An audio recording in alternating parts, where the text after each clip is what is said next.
ati amabanga mpuzabitsina araryoshe gukora canke arabishe. Amabanga mpuzabitsina je nibaza ko yoba aryoshe gukora.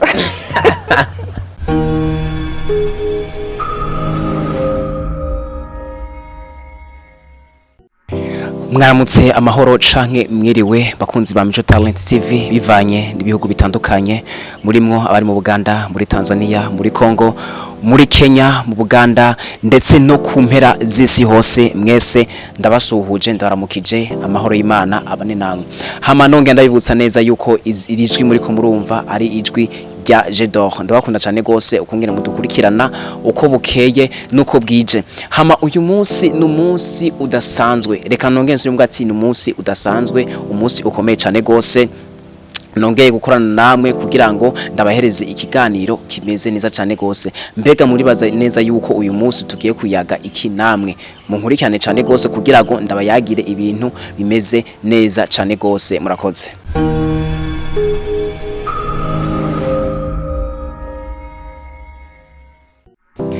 Bakunzi ba Mico Talent TV nkuko mubibona uyu munsi rero nabwiye yuko ari umunsi udasanzwe, umunsi ukomeye cyane gose. Nashoboye gutera akamo nyakubahwa kazi mura ngaha turi kumwe, igihangange cy'agikomango makazi, umuntu adasanzwe niwo turi kumwe kuri uyu munsi. Numuhinga cyane gose mu vyingo, akaba ari n'umuganga, mu docteur, akaba ari umuhinyanyuzi mu bintu byinshi bitandukanye, ndetse ndabibutsa neza yuko ari we manager wa Mico Talent TV. Reka ndamwakire kugira ngo abaramutse ndetse anivuge uwari we. Karibu cyane gose. Murakoze cyane kutwakira kuri mikro ya Mico Talent TV. Ku mazina nkuko bisanzwe nitwa Joseline Irankunda, musanzwe mumenyereye cyane mu biganiro bigenda bitandukanye bica kuri no mubonesha kure yanyu ya Mico Talent TV. Turashimiye cyane gose Joseline Irankunda. Ndibaza neza yuko yamaze kubabwira wari we, mamaze kumumenya ndetse je na vyinshi namaze kubivuga. Hama rero uyu munsi mugira mumenye icatumye mpamagara Joseline, umuhinyanyuzi mu bintu byinshi bitandukanye, akaba ari n'umuhinyanyuzi mu vyingo. Niba twafashe kano kanya kugira ngo nshobore kuyaga na Joseline Irankunda. Mbe Joseline Irankunda, uranyimira yuko tuzakwana muramwe ya mutwa dufitani? Murakoze, ndabyemeye, gusa dukoresha umwanya kuko hari ibikorwa byinshi ngomba kuja gukora. Ibyo wifuza kumbaza byose ndi tayari kubyishura. Yego. Ndabashimiye cyane gose. Hama Joseline Irankunda, uyu munsi icivugo cikiyago cacu kivuga ati amabanga afatiye ku gitsina. Ubushize mwarabonye ikiganiro twakoranye na Joseline Irankunda, yarashoboye kwagura akarere mu kwishura ibibazo bimwe nagenda mubaza. Vyanteye umunezero canke uburyohe kugira ngo nshobore kwagura kino kiyago. Joseline Irankunda yeremeye yuko agiye kumfasha byinshi bitandukanye, nagiye ndadekuvura muri yo teme yanje. Hama Joseline Irankunda, uyu munsi ndafise ibibazo bitari byinshi nifuza yuko no kubaza. Ikibazo ca mbere canje kiravuga ati amabanga mpuzabitsina ku bakundanye aremerewe? Amabanga mpuzabitsina bakunzi ba Mico Talent TV mwe mukurikirana bino biganiro byacu, turabashimira kwanza ukuntu mwitwara. Icyatumye twiyumvira kubandanya iki kiganiro akabinsaba ni commentaire mwagiye muraduha zitandukanye, inbox, abandi kuri YouTube. Ikibazo cyose mwoza muragira mwoza muracandika muri commentaire kugira ngo mu kiganiro kidoza gikurikira tuzoe tumenya ukuntu tugenda turishura.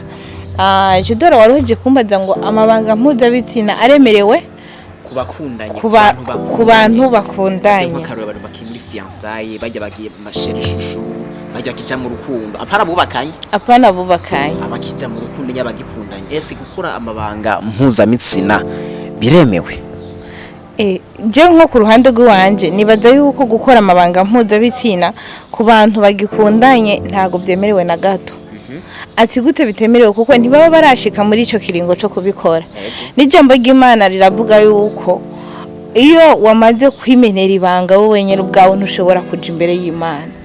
Rero hariho n'abasore benshi dusanga bariko bitera ibibazo cyangwa se bitera n'imikoshi mu gihe bakiri nko mu rukundo ugasanga bariko barakora y'amabanga mpuzabitsina hataragera igihe cyo kubana hama bakayakora bakaruha ukaza wumva bagiye imbere ya pasiteri ngo dushingire ngo tube umugore n'umugabo kandi deja baramaze bonyine kwigira umugore n'umugabo murumva rero ni kosa rinini gukora amabanga mpuzabitsina ku bantu bagikundanye iyindi ngaruka mbi ishobora kuza mu gihe abantu babiri bakundanye bakakora ayo mabanga mpuzabitsina ni mu gihe bishitse bagaterana nk'inda umva umwe atwaye inda hataragera ko babana mu gihe babikoze bagikundanye rwa rugo rwabo ruba rupfuye hari igihe umuhungu ataba araja muri mudi yo kumutwara umukobwa akacagwa mu ngorane zo gutwara yanda hataragera murakoze nibaza ko nabishyuye ndabashimiye cyane gose Jose Nerankunda muri ko muravyama yuko muradukurikirana ibibazo niko ndamubaza ukungene ariko aravyishura kwa bafite ibibazo byinshi bitandukanye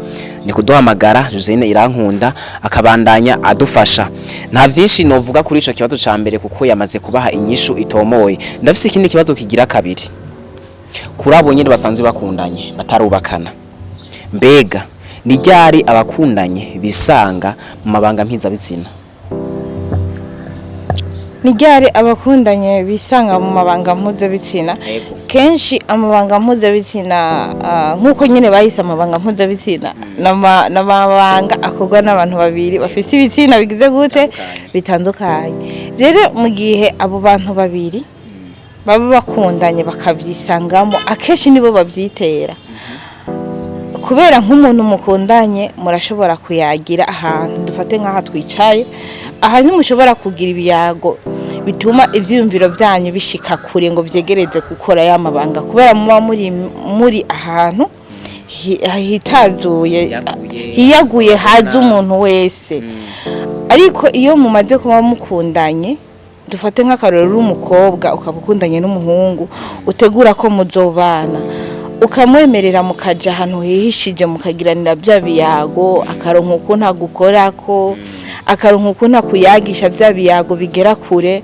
muri ico gihe rero murahava mwisanga muri ya mabanga mpuzabitsina hataragera rero ni byiza yuko boyagira ahantu hameze neza hatihishije nk'umukobwa umuhungu amaze kukubwira ngo unsange iwanje tuyagire muhiri wanje muhiri wiwe hari gihe bari mu gitanda biba bigoye rero kugira ngo ushobore kuva muri cya gitanda uri muzima kuko mwamaze kwegerana mukundanye aho kabisa umubiri urabakoresha muza kwirota uruva inyuma ya cya gikorwa mwamaze kukirangiza ndabashimiye cyane gose Jose Nerankunda muri ko muravyumva mwege ko muradukurikirana abakunzi ba Mico Talent TV bari mu Burundi ndetse no ku mpera y'isi yose ndibaza yuko ikiganiro ko kiragira iki ko kirabashikira hama Jose Nerankunda ndafise ikindi kibazo canje kigira gatatu kuri abo bantu nyine basanzwe bakundanye niyihe ngaruka iza mu gihe abana bakiri bato bisanze muri mabanga mpuzabitsina hataragera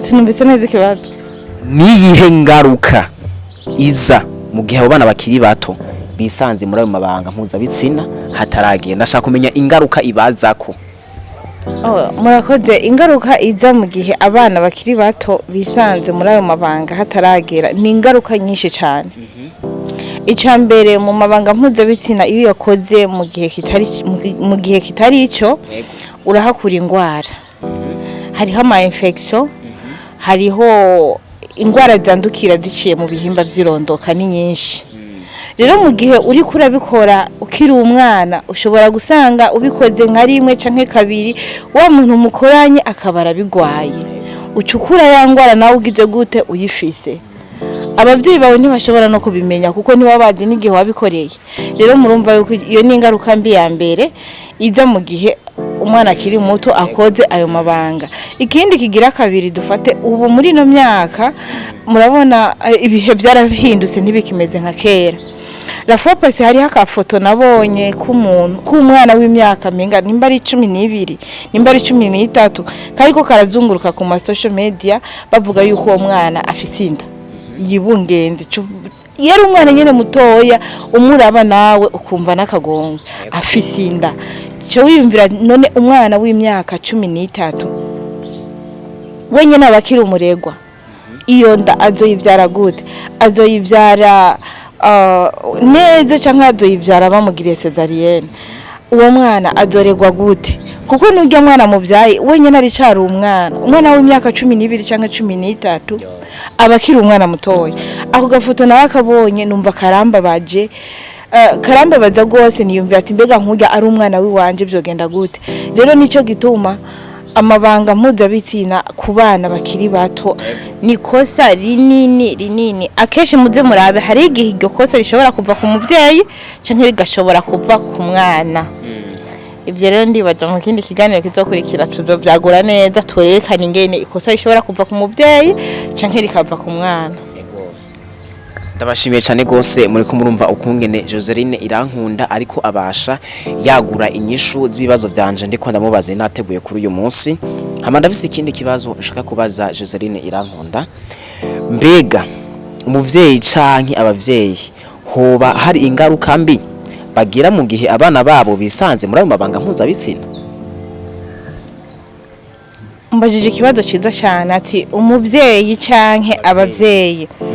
Bavuze umuvyeyi, bavuze umuvyeyi, bavuze umuntu umwe, bavuze abavyeyi, bavuze papa na mama. Soko none ati umuvyeyi canke abavyeyi, dufate nko ku muvyeyi nka mama, mu gihe abana bisanze muri ayo mabanga mpuzabitsina bakiri bato, ingaruka igaruka ku bavyeyi niyihe? Ku bavyeyi haza ingaruka nini cyane, kuko ibaze nk'akarorero kuwo mwana twari dojeje kuvuga yatwaye indafise imyaka 13 canke 12, nko ku muvyeyi wiwe yamutwaye inda amezi 9 akacaye wumva umwana wiwe nawe yavyaye afise imyaka 13 nawe afise yindi nda mu nda. Burya nukuri aba mama bubahwe, gutwara inda amezi 9 ukibaruka ukaronka umwana n'urugendo rukomeye cyane, yani rubamo n'igitangaza c'Imana, kuko kubw'umuntu wewe abaganga baradufasha mugabo bafasha aho Imana igejeje, niho nabo baca baheraherezako. Kuko ige formation y'umwana mu nda kujya kuntu umwana yiforma mu nda agakura akagira gute, bige abaganga nta bufasha, ni Imana yonyene. Rero nico gituma mu gihe umwana wawe umusanze muri ayo mabanga ukwiye kumuhana by'akarorero ku buryo azopfa atagize gute adasubiriye. Ingaruka mbi igaruka muko uza kurera umwana na nyina, ikagaruka cagiye wa mwana azibaruka ntubuzi iti azovyara neza canke bazomugira cesarienne canke azobishobora. Iyindi ngaruka mbi iza ku bavyeyi mu muryango, muba mubaye nk'ibicibwa mu muryango ko mwerekanye ko mutatanze indero mwishengero, mubabanyi. Uri mama w'ujya mwana uri kuragenda wumva umaramaye gusumba ujya mwana wewe afise inda. Ndibaza nk'abakobwa byo bavyarashikiye bariko barakurikirana kino kiganiro bagatwara inda bakiri ku ishuri. Naje byaranshikiye natwaye inda nkiri ku ishuri. Naje natwaye inda nkiri ku ishuri mugabo je nari inkutse. Nari niga mu 12. Ego mugana nanje sinari inkunze ko sinabwaheza amashuri, mugabo mva sinangana n'uwo mwana w'imyaka 12, ariko nanje narakosheje abavyeyi bambabarira kuko nanje narabababaje cyane, mugabo barambabariye.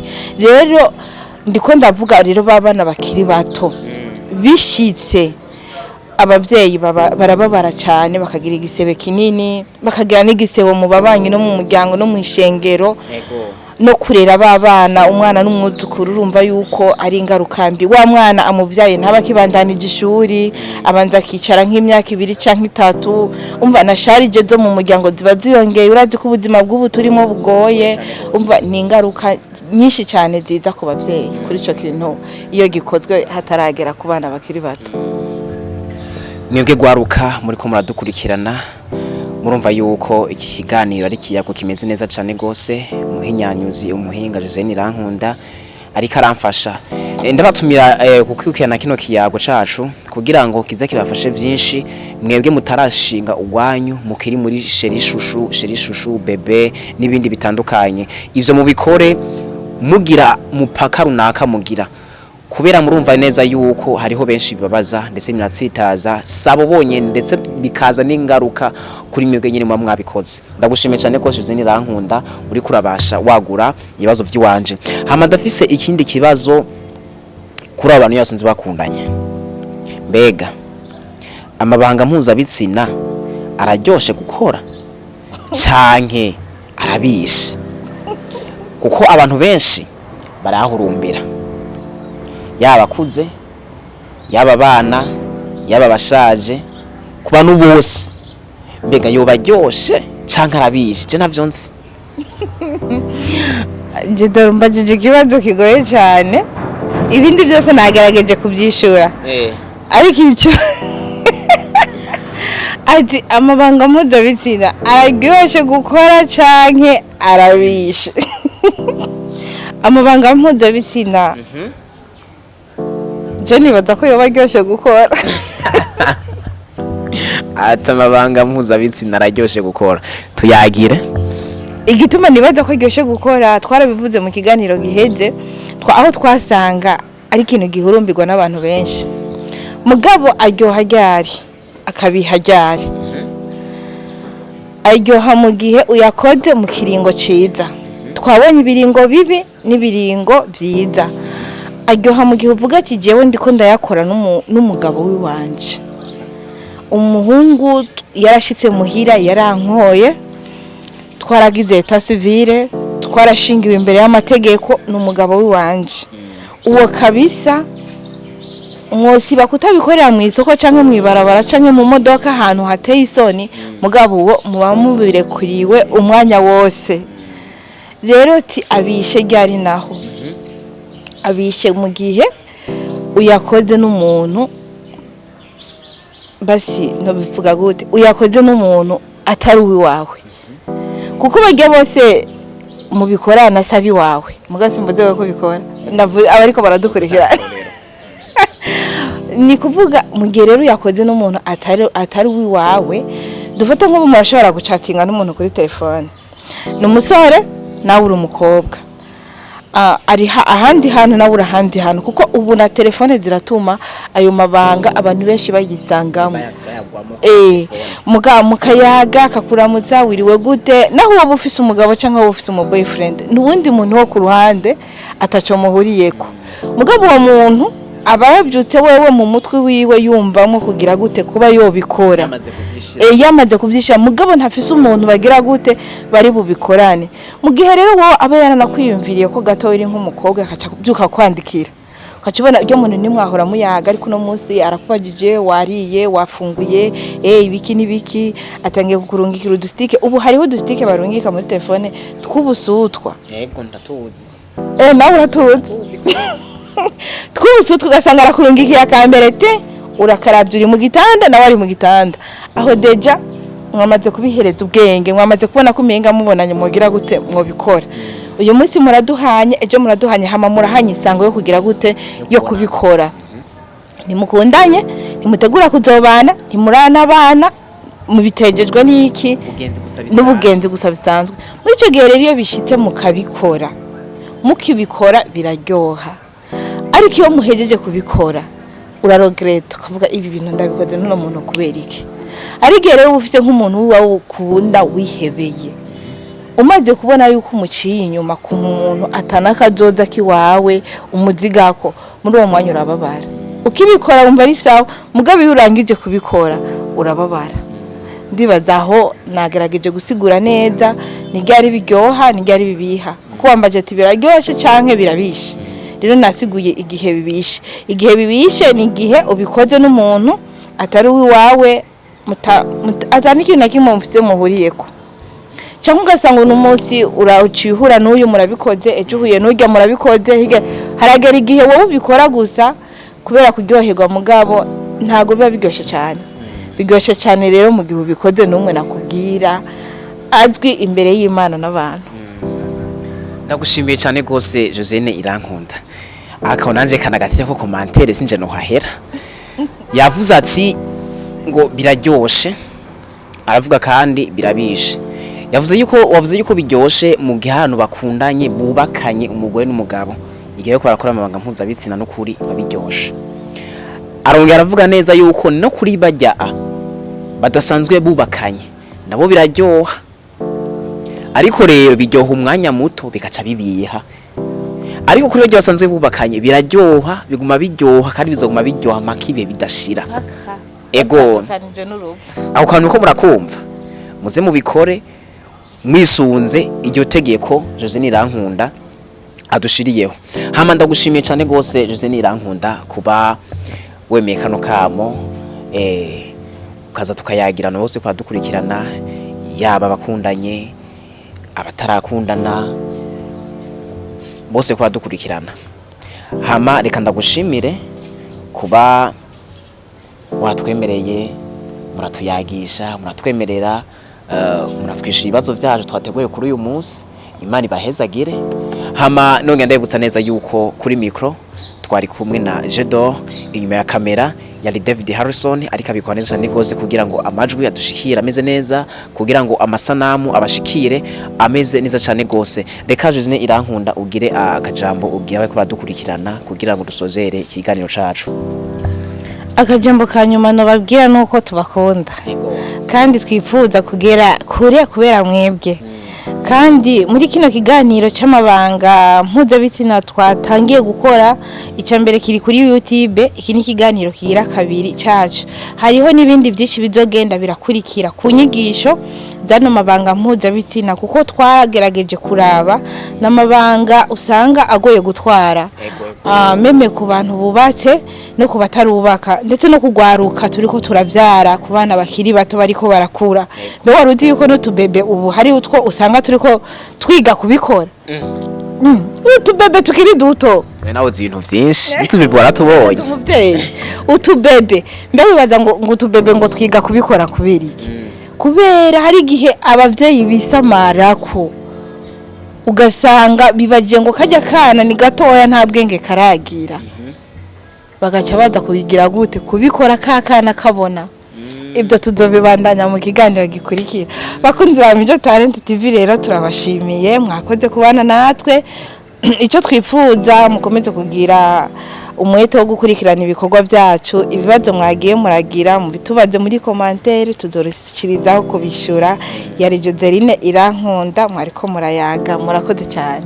Ego ndabashimiye cyane gose. Nongera ndabibutsa neza yuko ikiganiro nk'iki canke ibiganiro nk'ibi mu bisanga ku rubuga rwa Mijo Talent TV. Uca kuri YouTube ukandika Mijo Talent TV ucugibona, uzosanga ibiganiro vyinshi bimeze neza biryoshe. Haba kuri Facebook wandika uko nyene Mijo Talent TV, niho muzodusanga. Mugire umugisha, Imana ibahezagire, naho gutaha. Bye bye.